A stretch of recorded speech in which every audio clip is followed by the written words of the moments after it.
Hello, everyone. Tenakoto Katoa. Thank you for being here. I'm going to be introducing Professor Marwan Younis from DLR today. Even though I'm not from GRI, but I'm from GRSS, and that's how that's why I'm facilitating this. So Professor Marwan, he's an electrical engineer. He's from the University of Baghdad with a diploma, a master's and a PhD degree in electrical engineering from the University of Karlsruhe. Thank you. In Germany. He's a senior scientist at the German Aerospace Center, DLR. If you don't know what DLR is, you probably know about JPL or NASA. So this is kind of controlled by this National Aerospace Agency for and does all the kind of science. So it's quite a big institution. He is head of the SAR Techniques group at DLR, and he's also professor of spaceborne radar systems at the Karlsruhe Institute for Technology. Well, he has many research fields, but one of the main ones is SAR, Synthetic Aperture Radar, and we talk that today, system and techniques, more on the hardware side, but we're also, a scientist, probably interested in the applications, but he's also going to talk into both of them. He's an active member of the IEEE Geoscience and Remote Sensing Society, GRSS, and that's how we're trying to get this talk here. And it's part of that New Zealand. We have a chapter from IEEE GRSS, and you're going to talk a little bit about that here in New Zealand. So if you guys are keen to be part of that society, please talk to me afterwards, and I would kind of point you how to do it. Yeah, he's currently for now 3 months study leave here at the University of Canterbury, and also at a company in Wanaka Restore Lab. So yeah, it's great to have you here, Marwan, and please go with your talk.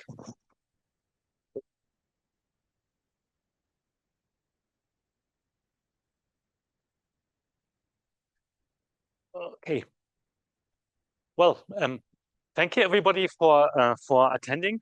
And as Rodrigo already mentioned, I'm on a study leave, which is from DLR, somewhat from Germany. So I'm very thankful actually to Gateway Antarctica and ConMap for giving me a desk here and allowing me to sit here and to work from here, and also for arranging this presentation, which to give me the chance to give a presentation here. I changed the topic a little of the presentation. So I like telling stories. So I'm going to tell you stories the whole time. So it's a little bit easier, let's say. It's an easy way to deal with this. But first, I want to start just by telling you where I work. I work, as mentioned, at the German Aerospace Center. And this is in Germany. It's a somehow large organization. In Germany, when I say I'm from the DLR, people from industry, their eyes start shining, because DLR is a source of money, basically, of funding for the industry. The problem with this is DLR cannot fund DLR. So they give money to everybody, but they don't give us money, which are the institutes, which is not that nice, huh? But nevertheless, DLR has lots of employees distributed around in Germany, and the way where I work basically is here in Oberpfaffenhofen in the south near Munich, a city near Munich in Germany. There in this center, we basically work on space stuff, radar, and we have several institutes. And I work in one of these institutes, of these 13 research institutes that we have, and this is called the Microwaves and Radar Institute. And this is divided into several sections. One section is the SAR technology section. They build the hardware. They have, let's say, radars on an airplane. They fly around, and we use this as experiments to facilitate later on spaceborne missions that we have on radar. But they know everything. And the maybe most important department is the radar concepts department, which is where I work. I have a group there, which is called SAR Techniques, and we look at different imaging techniques for spaceborne radar sensors, which is very nice because we are always looking a little bit into the future. So we can be innovative, but we don't have to build it. Some other guys need to build it. So they are having the hard time, and we can be innovative. Approximately. Of course, obviously, we're also involved in the current projects. Then we have a section which are satellite SAR systems, and they are basically dealing with the active missions, with the flying satellites, the commanding, the processing, all the engineering that has to be done on this. And last but not least, we have a reconnaissance and security department. And often we don't really know what they're doing. They're somehow isolated from us. They're also working on military stuff, and we notice sometimes they ask us a question and then we answer, and then it's like a black hole. We don't even get a thank you. But of course, from the questions, we know a little bit what they are doing. So this is a DLR. I actually forgot to mention I'm also associated with the University of with the Karlsruhe Institute of Technology, and we're very proud. This year we became 200 years old. We are the oldest technical university in Germany, and I teach over there. This is why I should mention this. And the talk here, the organization of the talk, is done by the GRSS chapter, as Rodrigo mentioned, in New Zealand. And so GRSS is Geoscience and Remote Sensing. It's one technical society of the IEEE, and they're quite active actually. And they do things, research, which is what you're working on here. So I would really encourage you to look deeper what they're doing. They offer summer schools which are available. They have conferences. They care about students. They have funding for several students' projects and so on. So it's really a nice thing to have, and you should really look at this. And I will come to this point later on also in my talk. Now let's talk about radar, which is my area of work, and I work on something which we call synthetic aperture radar. And the special thing about this is that we have a radar, often on an airplane or satellite or moving platform, and we fly over an area, and we eventually generate an image of this area, which looks something like an optical image, like an image that you would take with a camera. I gave a talk here 2 years ago where I tried to explain how this works, but I think maybe it's not so interesting. It's interesting that it works.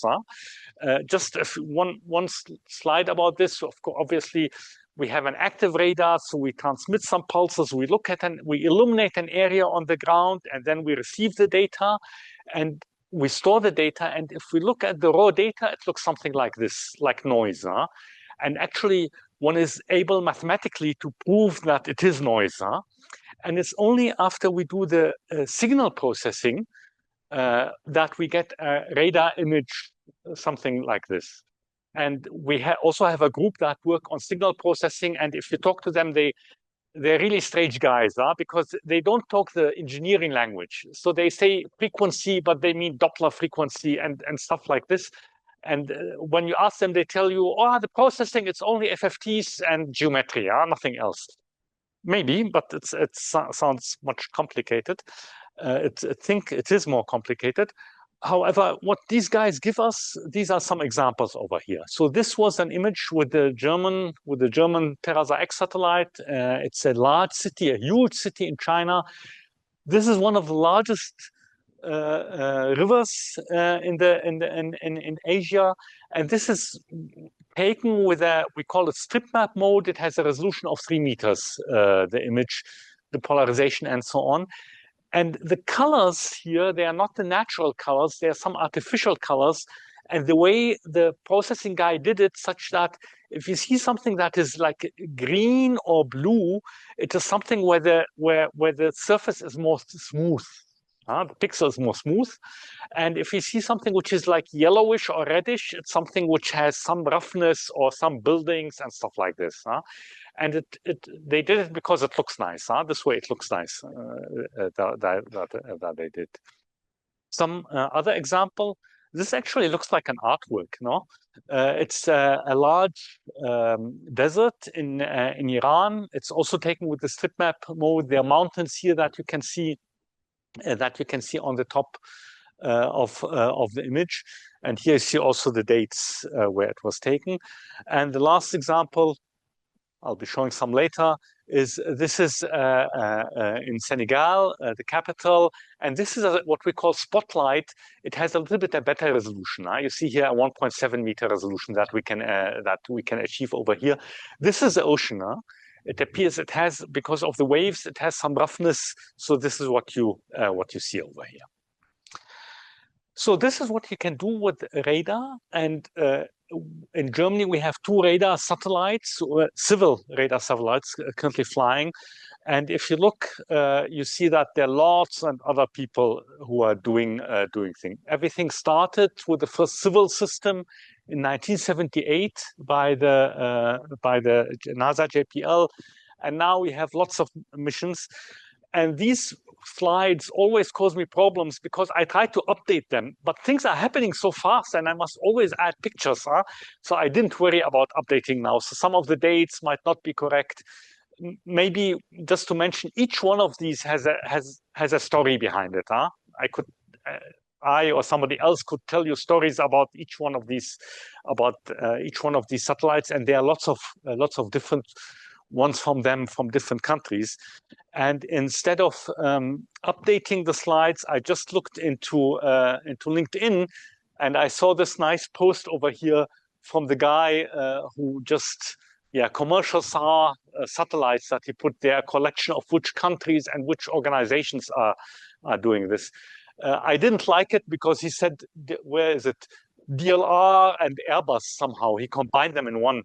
And DLR is a space agency. Airbus is a company, which is different, but nevertheless, it's okay. And he has some, numbers over here. So in 22, we had 40 active SAR satellites, and now we have 155 active satellites. And what he says here is actually kind of true. It's not only a matter of a technical evolution. This is really a shift which is happening with lots of commercial companies starting to work on spaceborne SAR systems, which is good. Of course, the commercial companies, they want to make money in one way or the other, but they are advancing the technology which is happening over there. From the satellite system, I know most of what I know is about the German systems because I was involved there, and I want to show you some of the examples that we have. So one system is the TerraSAR X satellite. You see a little bit of what we have on the satellite. Obviously, we need power, so we have a solar panel. This long boom here, this is the antenna which we use to downlink the data to the ground. So we collect the data and we need to give it to the ground on some ground station. So we use that one. For radar guide, the important thing is this antenna over here, which is the Synthetic Aperture Radar antenna that we have. And yes, on a satellite, we do need thrusters, not for the satellite to keep moving, but to correct the position of the satellite. There are lots of technology basically that we have on there. We also have an antenna which we use for commanding, basically, to tell the satellite what to do. Here are some pictures. This was at Astrium or Airbus now when the satellite was built. And it's always a nice thing. It's not like you go into the lab and you start putting your amplifiers there. No, if you go there, you must be it's a clean room. You must wear these special hats and things like this. And if you do anything, everything is documented. So it's not you go there and you connect a cable. No, you have a document that tells you, okay, connect this cable from here to here, and the cable has been calibrated and measured before. So it's a very elaborate and complex process basically that we have. Once the satellite was finished, it was driven to another location near Munich in Germany, and there it was tested. Here it's put on a platform which shakes because we want the satellite to survive the launch on the rocket. We put it in a large room with sounds on it. We put it in a vacuum to test if everything works in the vacuum, which is the difference that we have. And then the TerraSAR X was shifted. We used a Russian launcher at the time because they're very, very cheap. This was 2007, and you could get a launch for 10 million euros, which is nothing compared to now. And it was at the times the Russians and Ukrainians were working together. So the rocket is a Russian, an old atomic rocket, which they don't need. And the upper stage is Ukrainian. And the launch site is in Kazakhstan, where it's a military Russian basis where they launch it. So this is how it was launched with an Dnieper rocket. It was brought to the orbit at 500 kilometers, quite accurately, actually. And here, just how to show how the operation goes. So near Munich, we have ground stations, and this we use to command the satellite. So when the satellite comes over a ground station, we tell it, okay, when you get over New Zealand, please take an image of New Zealand. We don't say please, but anyhow. And then the satellite flies, and when it's over New Zealand, it automatically takes an image over there, stores the data that we have. Remember, the data looks something like noise. And then when it comes over Germany again, over Neustrelitz, another station, it downlinks the data to Germany, and there we do the processing and archiving and everything. And at DLR, we have this fancy control center where the people are sitting and so on. What you should know about a control center, if you see an empty control center, everything is good. If you see a full control center, you have a problem. It means there's some problem. This is when the people come.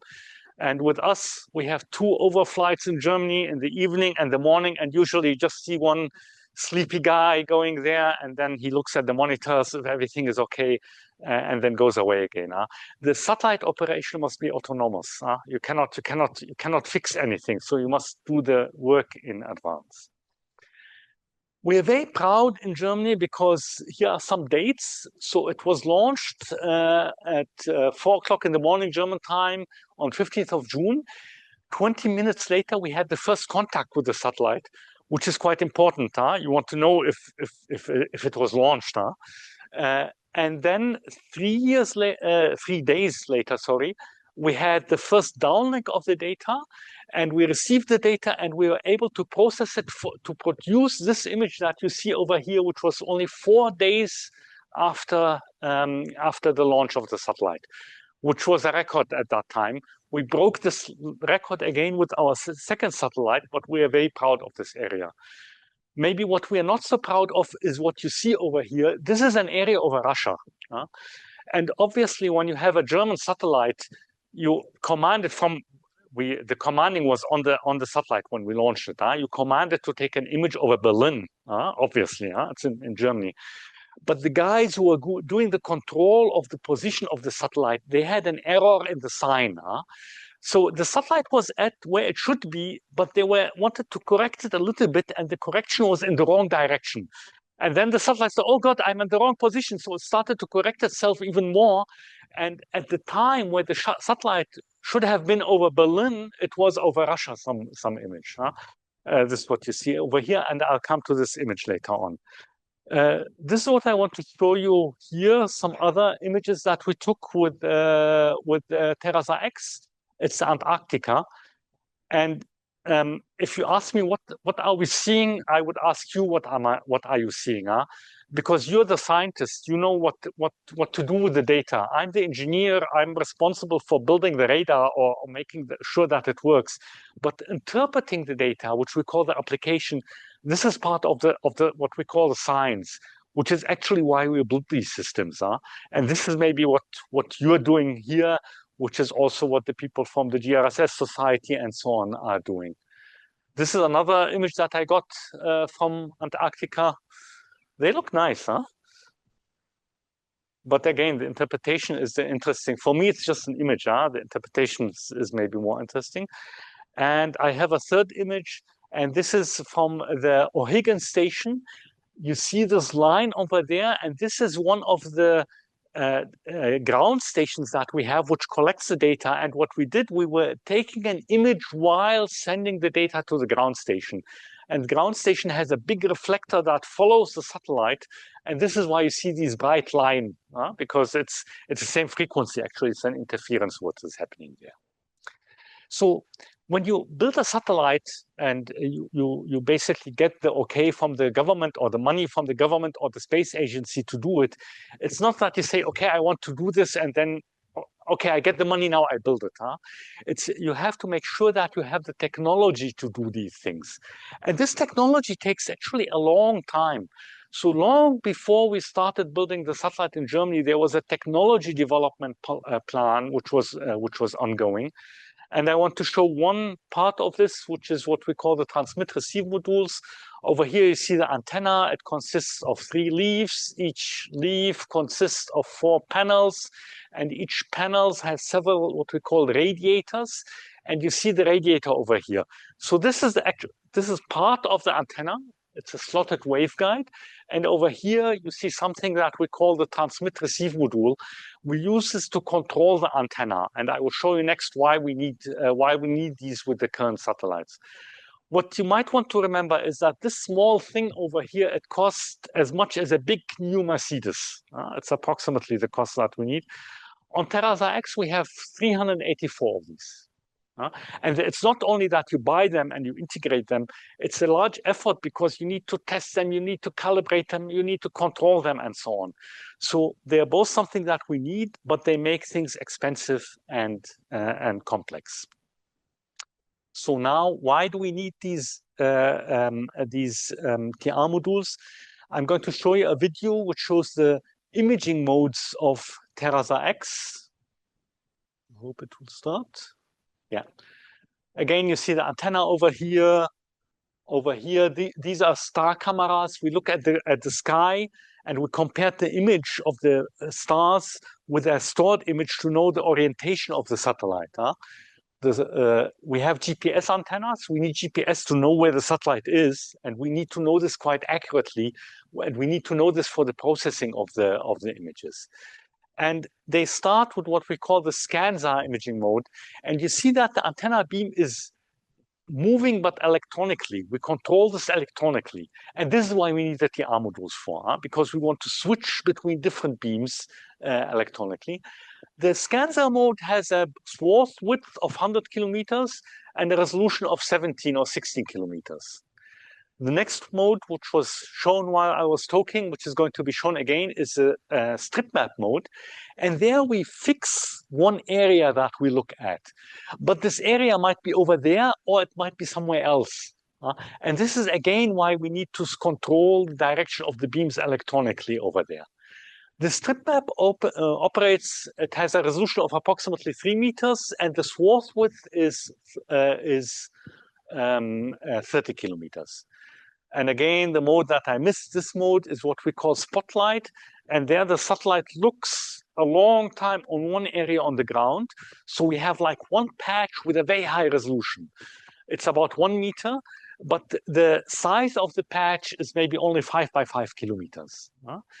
These are different imaging modes, and this is why we need why we need these TR modules to do things. I find this what comes next quite interesting. It shows you how the satellite moves.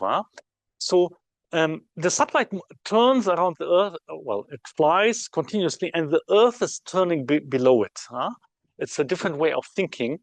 And the way we control the orbits is that we are always at the border between day and night.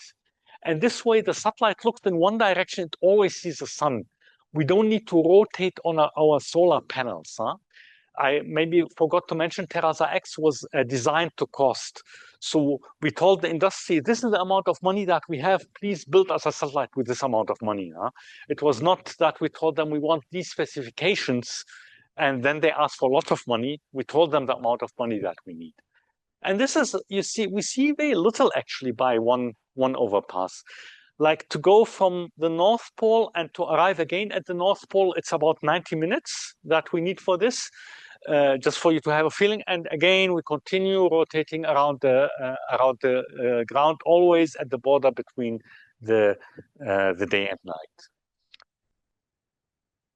Okay. And now just some example of the different types of images. This is a comparison of the ScanSAR image, which is a large image that you see on the left side.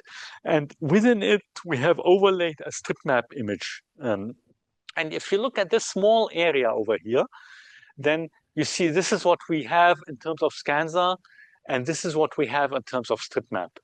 And you see strip map, obviously we have a better resolution, but at the expense, the strip map is smaller. It's a smaller area that we can image. And I will come to this later on. Here, now this is the spotlight mode. Again, this is how to show you how it works basically. Would look at more or less one patch that we have over there. And here is a comparison between strip map in 3-meter resolution and spotlight in 0.5 meter resolution. And if you look over here, you see that I'm a little bit cheating. This was taken with our airplane. It was not taken with a satellite. And we just process the data in a different way to produce a good resolution or a bad resolution. But this one over here is not, we're not cheating here. This is really taken with TerraSAR X. It's the same region. It's Oberpfaffenhofen where I work actually. And you see 2 types of spotlight images, one with a very high resolution and the right one with a worse resolution. And if you look carefully, you see 2 differences. One is that the resolution is better on the left image, but also the noise seems to be less. The noise here seems to be less on the left image. And this is something that we call speckle. And if you want to know more about speckle, you visit the lectures here. They will tell you what speckle is and how to get rid of it. So you see there are lots of details. The basic principle is easy, but the details are the details, and they get complicated basically that we have. I'm going back to the SCANSA mode where we see a large area on the ground. And I just want to point out one problem that we have. You see this variation in the intensity of the image over here. And this one we call scalloping.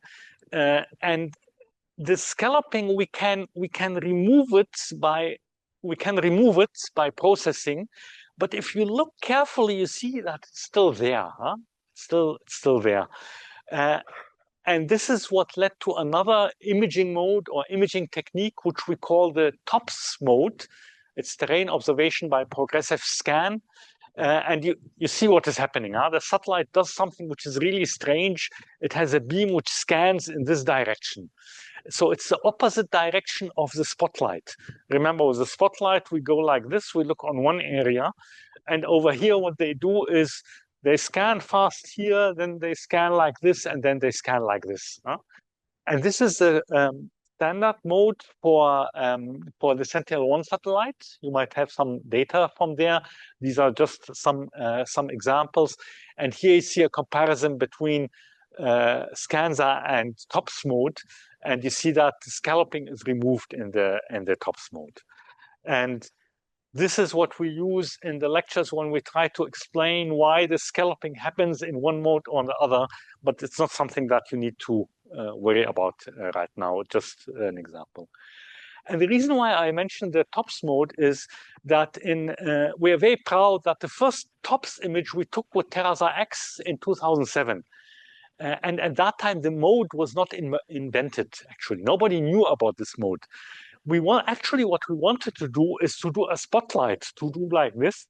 But now the guys responsible for the beam commanding had a mistake in their sign. And instead of doing like this, they were doing like this. And then later on, when we know about this mode, we processed it the correct way, and we obtained this image. But as mentioned with ESA now, it's using TOPS as one of the standard modes. I don't like TOPS at all because I work on the performance calculation, and to do the calculations with these beams which are always moving, it's really a headache. This is why I really don't like the mode, but it works. It works fine. So let's understand what we have now is the strip map mode, which gives us a resolution, let's say, of 3 meters in the case of TerraSAR X, but the swath width is limited. If we want to increase the swath width, we go to the SCANSA mode, which you see on the right, and then we have, let's say, 100 kilometer swath or 400 kilometer swath, but then the resolution gets worse. Or if we want to have a good resolution, then we go to the spotlight mode, but then we only have one patch. And this is something typical we face as engineers. We try to improve one thing, another thing gets worse. And with SAR, actually, this is one of the fundamental problems of SAR, that we cannot do both things in a conventional SAR. And this was the topic actually of my PhD, because there are methods to go around this. And this is what we call digital beamforming. And again, I don't want to go into the details. What I want to say is, instead of using these TR modules, which are these, what we have here, what we do is we digitize the signals from the individual antennas, like you see on the right. And then with a special type of processing, we can achieve actually both a wide swath and a high resolution. It is possible. And with this digital beamforming, we can do fancy things. Here you see a planar antenna, and on the right side, let me wait to come again. Here you see the pulse which we transmit, and then on the receive side, we create a beam which follows the pulse while it traverses the ground in real time. So it's like we transmit, and then we look where the energy is coming from the ground in real time. And this we do digitally. So we discretize the data, and then we have digital filters which create this beam, which look after the beam. And this has several advantages actually that we can use there. One of them is to have a simultaneous wide swath and good azimuth and good resolution. Here, the example was done with a planar antenna. And this year, you can do something similar with a reflector antenna. It's the same principle, basically, but this way of the beam forming operation that we do is different. And we worked for a long time with NASA JPL on a mission which we call Tandem L, to do this digital beam forming with a reflector antenna over there. At the end, somehow they didn't agree. Germany didn't have the money, and NASA had some money but not enough money, so they cooperated with India now, and they built a satellite. I will show this later on. But we did lots of research on this, and if you want to know more, I have some papers, some tutorial papers where I try to explain how this digital beamforming with a reflector antenna works, basically. But I want to get back to the German missions. And we have this one TerraSAR X satellite which was flying, and we got approval to build a second satellite and to launch it together with the first one. And this is the Tandem X mission. And Tandem X stands for TerraSAR Add-on for Digital Elevation Measurements. So what we want to do is we want to use interferometry to measure the height. And it's like what we do with the eyes. With the eyes, when we look at something, we have a three-dimensional view. And the reason is that what each eye sees is a little bit different from the other one. And this allows us to see the depth. Or with the ears also. If somebody is talking over there, the sound will reach this ear before it reaches that ear. And then the brain knows, okay, this is the direction where the sound is coming from. And this we can do with electromagnetic waves, and it's called interferometry. So now we need two radars or two receivers, and they measure the same thing with a little bit a difference in the distance. And this slide actually is also a German course, because I discovered it's all in German, but yeah. And Fernung means distance, that you can do. And then you have two images, and if you look at the intensities, they look similar. But when you start comparing the phase between them, you can build an interferogram, and you do a phase unwrapping, and then you get a digital elevation model. And the special thing about this is that what you see here, the color corresponds to the height over the ground. And again, there's lectures here at UC which deal with this thing. So if you want to know more, you can visit the lectures that explain how this works. I'm only showing you the nice images, but how it works, this you need to visit the lectures to do this. And there's something nice about the orbits that we choose. And I need to jump a little bit because this is, oops, why is it dark? No, wait. Oh, okay, maybe I should not mess around. Ah, no, it's getting dark by itself. It's not me. I don't know why. And now I don't even see my mouse. See my mouse over there. Just to show you how the two satellites are flying, huh? Yeah, here you see it. So obviously you don't want to pick the same orbit, because if you pick the same orbit, you're afraid that the two will collide with each other. So we change the orbit a little bit, and it's like at one time one satellite is ahead of the other, and then slowly the other one goes to the front, and they are like flying around each other. And this is that the orbits do not intersect. So if the position changes of one of them, we are not afraid that they will collide. Huh? And it's a very fancy thing. DLR has a patent on this, and we are very proud because we were the first to build a spaceborne interferometric mission. And if we want to brag, we say, look, we have two satellites and they are flying at a velocity of 24,000 kilometers per hour at a distance of 150 meter, and we managed to avoid them colliding. Which is to brag, because in reality, things are slow. I mean, even here, we are sitting here and the Earth is moving. We are moving quite fast, but we don't feel this. And that's the same thing for the satellites. But it's still a nice idea, and we are very proud of it. And I'm also proud because when I started at DLR, we were working on this Tandem X mission, and there are lots of problems or lots of challenges which had to be solved. And one of these was the synchronization of the oscillators. So if you have one satellite with an oscillator on it, and you receive the data from the first satellite by the second satellite, which also has an oscillator, and the phase noise of this oscillators is different, then basically you get a mess. You're not able to form an interferometric image from the two satellites. So we use a technique which is called we call it synchronization. We transmit the pulses where illuminate the ground for the imaging, and we leave a gap in these pulses. So one of the pulses we don't transmit so that it doesn't go to the ground. And at the time where this not transmitted pulse would arrive at the second satellite, we exchange two pulses between the two satellites, and we use these pulses to measure the phase noise. And then later on the ground, we know the phase noise and we can subtract it from the data. It's a fancy thing.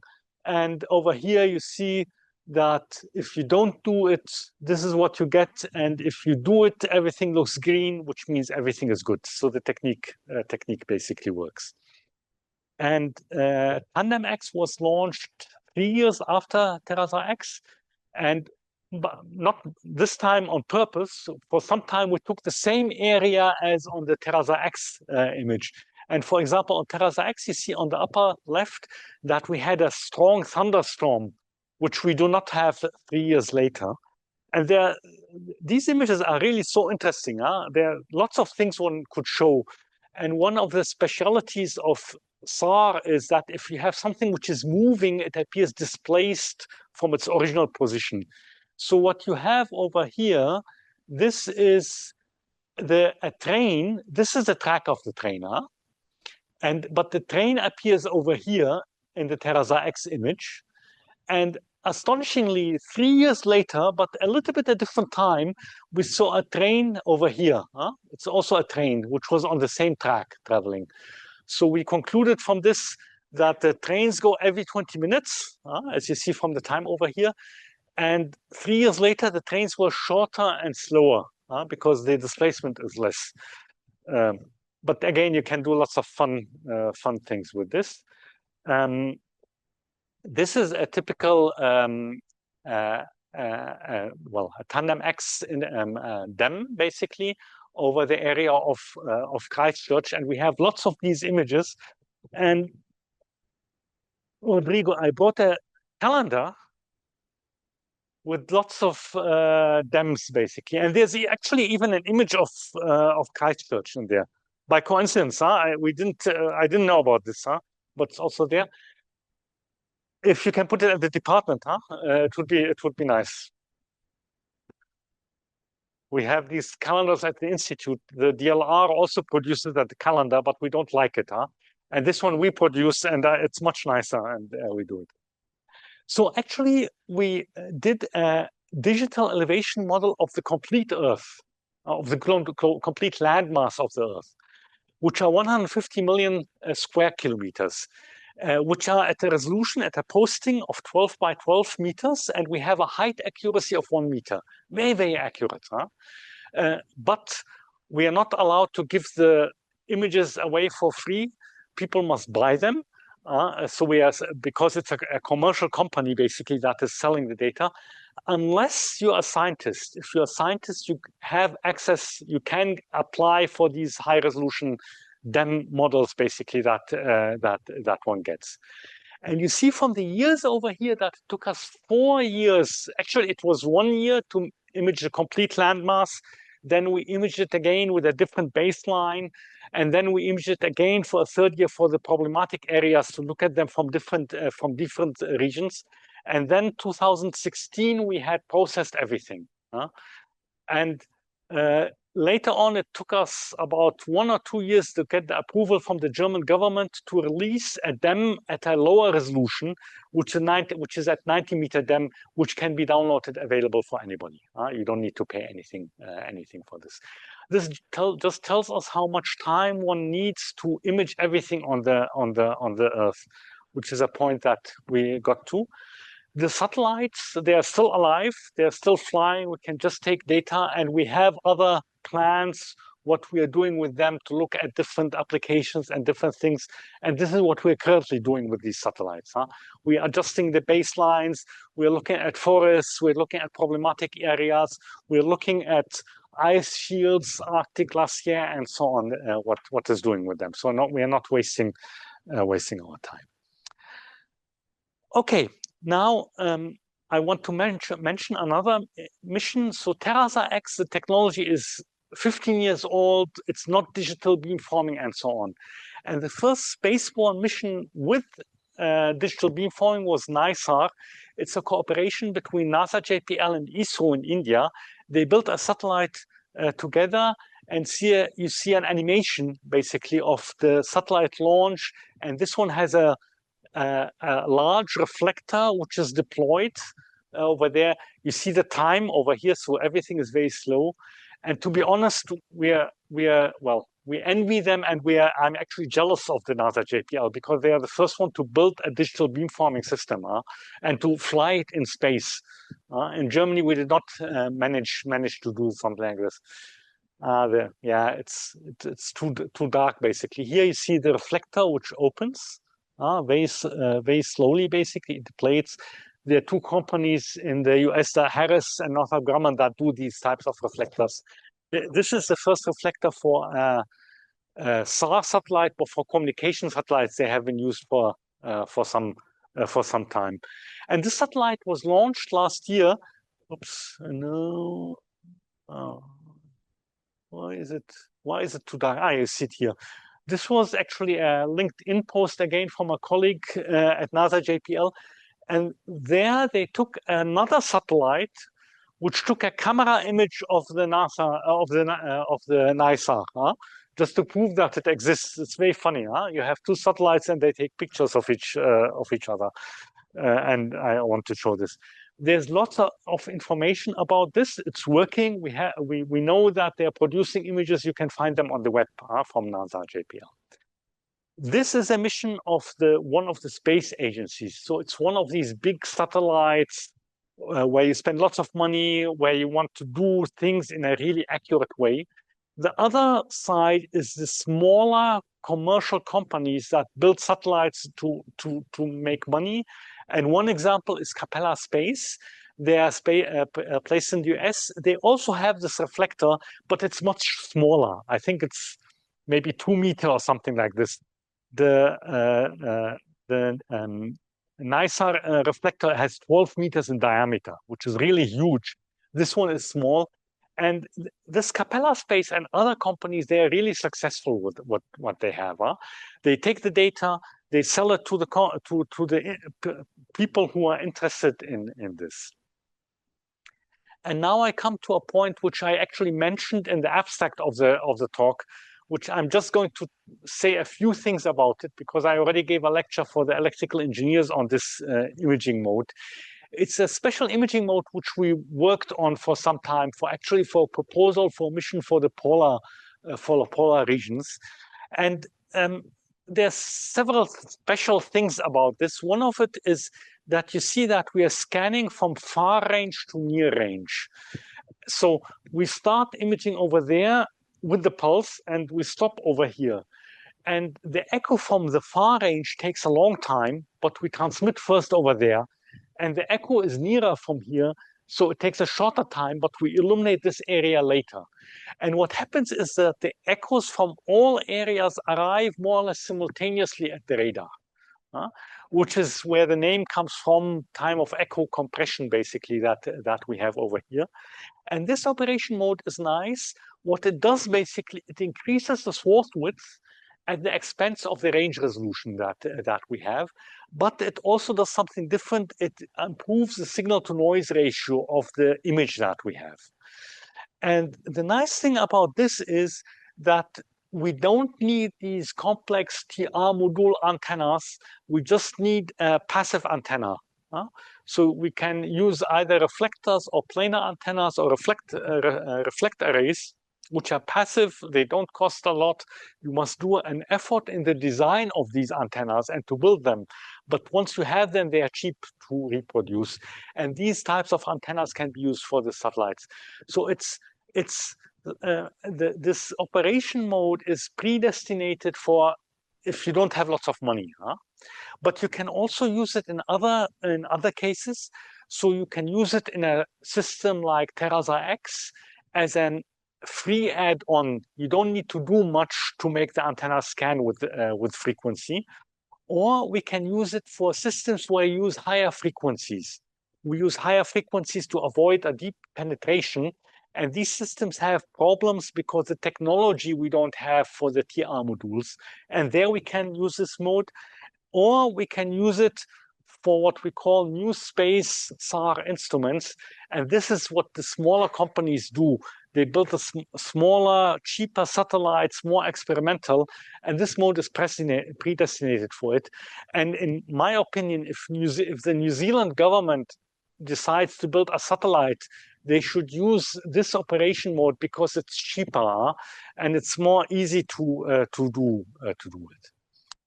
Now, I mentioned that we need that the advantage of this mode is to have a large swath.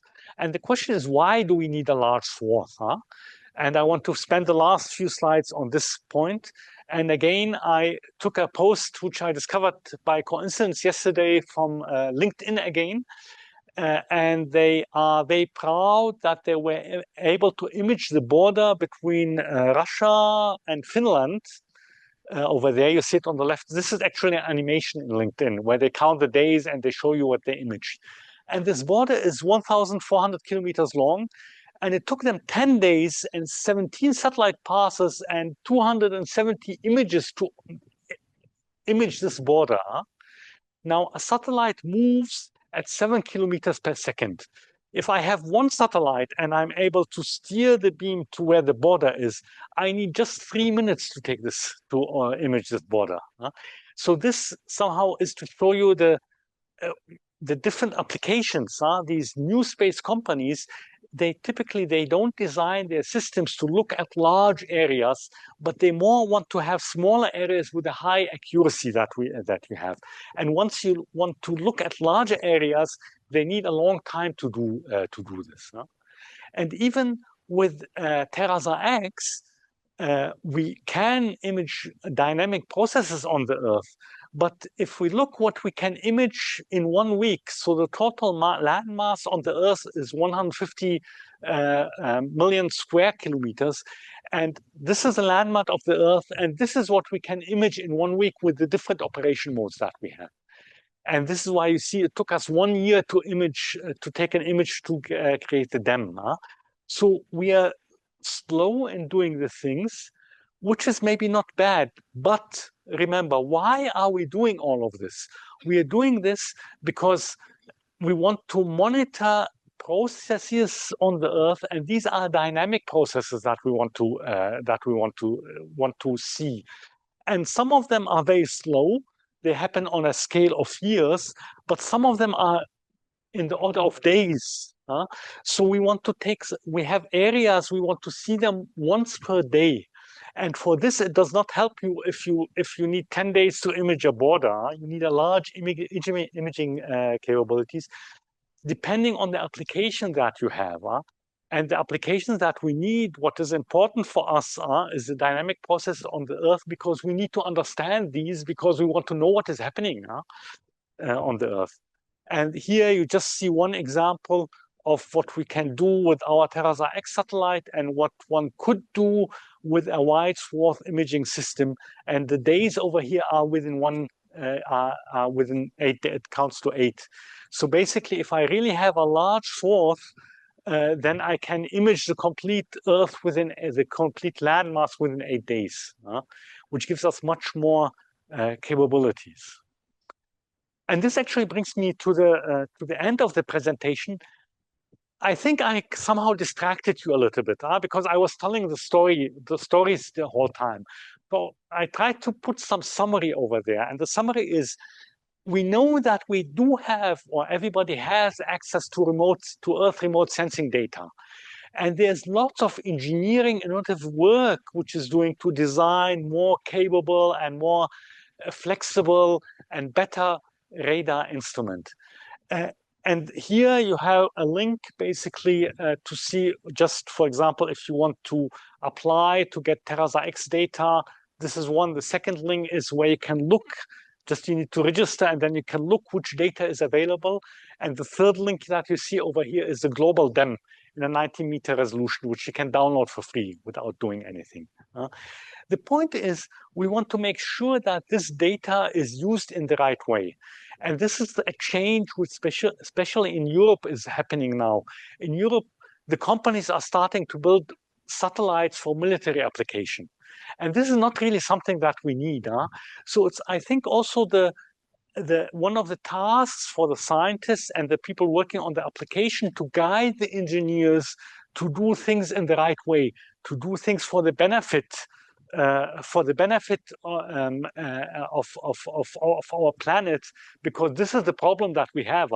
We don't have the problem on the moon or the Mars. We have the problem here on the Earth with the global warming and all these things happening. And this brings me back actually to the GRSS society, because this is an excellent networking possibilities. There you can work with people who think alike, who have similar aims as you do, and with this community, basically, you are able to influence things and to direct things in the right way. Thank you very much.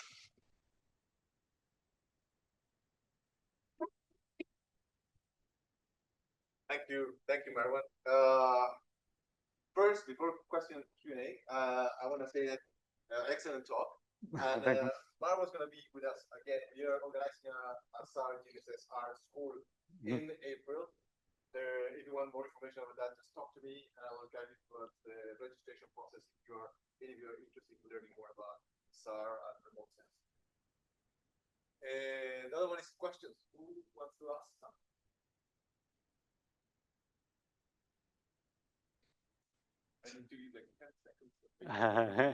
Yeah, it's difficult to ask when I was telling only stories, Yes, please.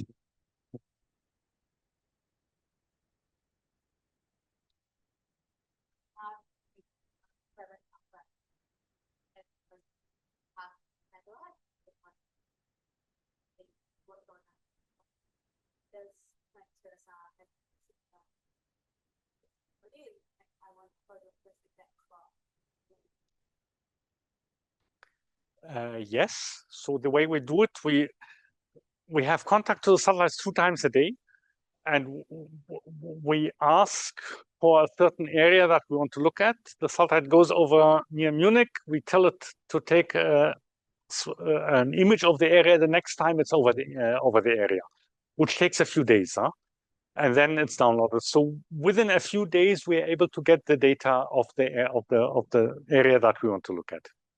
Yeah. And the others do this also. I'm telling a lot about Germany, but others do this also. Huh? We're not the only ones.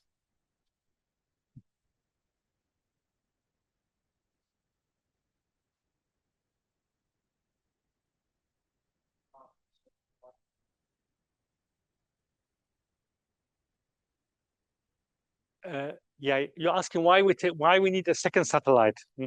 Yeah, the height accuracy that you get depends on the separation between the two satellites, and the separation that we need is in the order between 150 and let's say 500 meters, and this we cannot put on one satellite.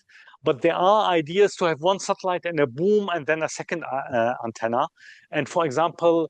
Again, NASA, JPL did this with the SRTM missions. SRTM stands for Surface Topography. It was in 2000, and they also created a global DEM foreholder. Yeah, Shuttle Radar Topography mission. They also a very innovative mission. They learned a lot and they did lots of things, and they also have a global DEM for there, and they used a 50-meter boom, which was deployed on board of the shuttle. Also very, very exciting, very innovative and very exciting.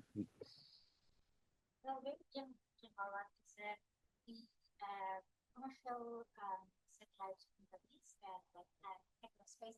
So do they collect the image based on the request from the customer, or they are continuously imaging and then sell it out for other people? No, it's more on the request of the customers. Yeah. They have enough customers, to do.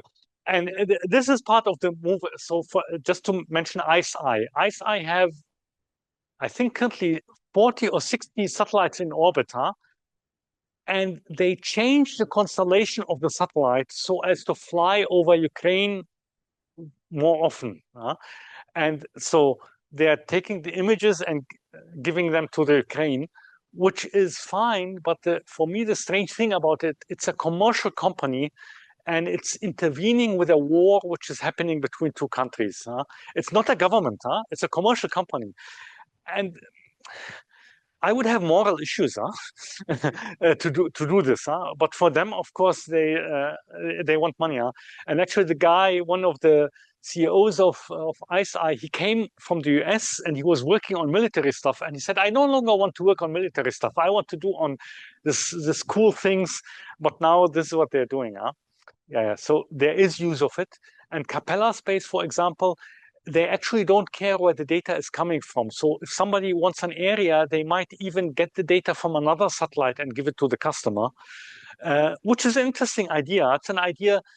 I don't need to use my sensors to image this area, but if the data is available and I can do some processing on the data to give it to the customer that can make use of it, then I do this. Yeah. And there, I mean, bottom line, I think it's good that we have these commercial companies. It's a good thing which is happening. Only one must be careful a little bit. Yeah. So I think right now they already have the kind of star image the whole world, not just from a single point. I don't know if they have it from the whole world, and it's not. They have images with high resolution. This is what ICE-I. They have this SAR videos basically, where they look at an area over 10 minutes and you create a video, which is not always what the scientists are interested in. So just to give you an example, if I want to know the amount of forest in Africa biomass, it's one number. I don't need a 50 centimeter image for this. It's one number that I need to get out of this. So they're working more in the direction of high resolution. Yeah.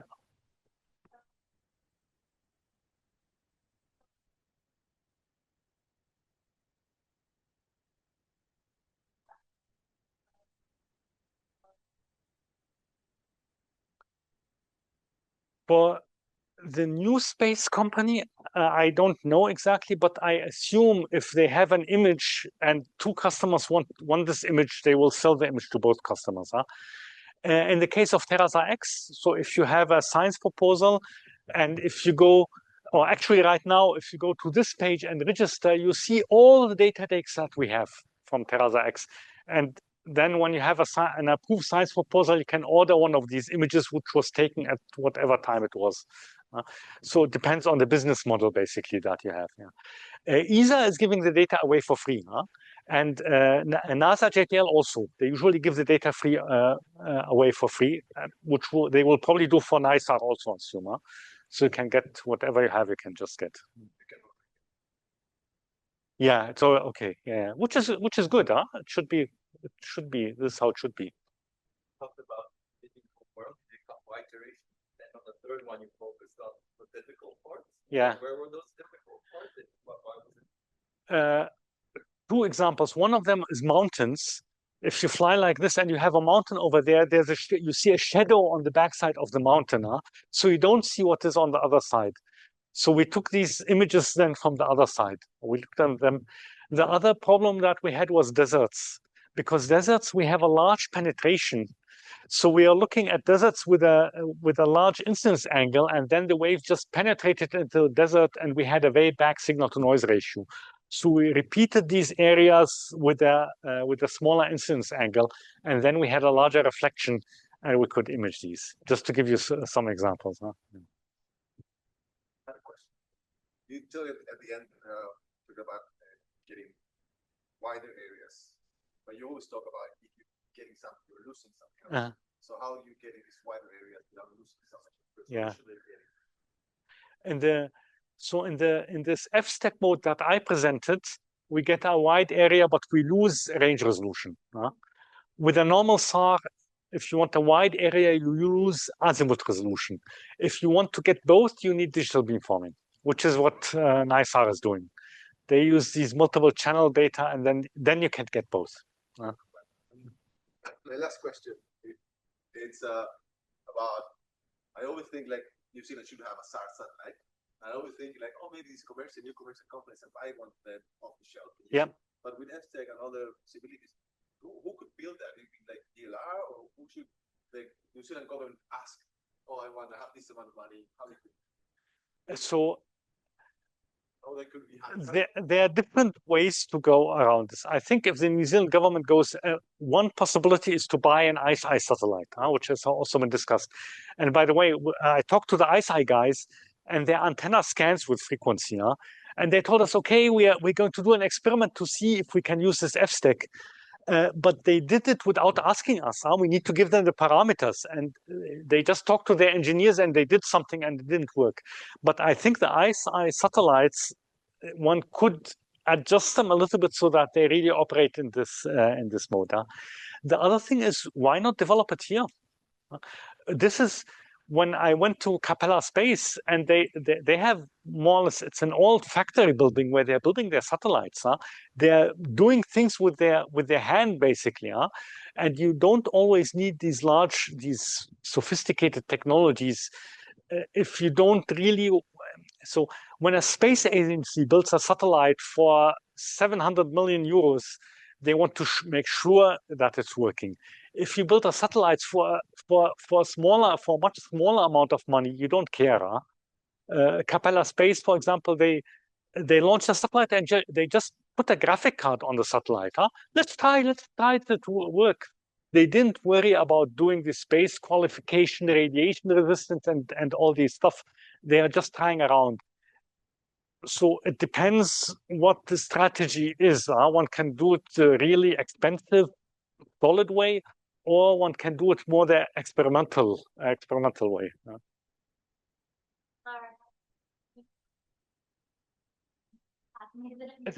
So be careful. The DLR, we don't build things, but we design things. So DLR could work on an antennas and things like this. With DLR, we have a problem. So now here I'm on a study leave. So DLR is paying for me to talk here and to do some research. If you go to DLR and you go to our institute, they will ask for money. But if the New Zealand Space Agency talks to the DLR headquarters and tell them, look, we need to cooperate on this, and the DLR headquarters tells us cooperate with them, then we will happily do this. So it's how to arrange things. Yeah. That last question. Mm-hmm.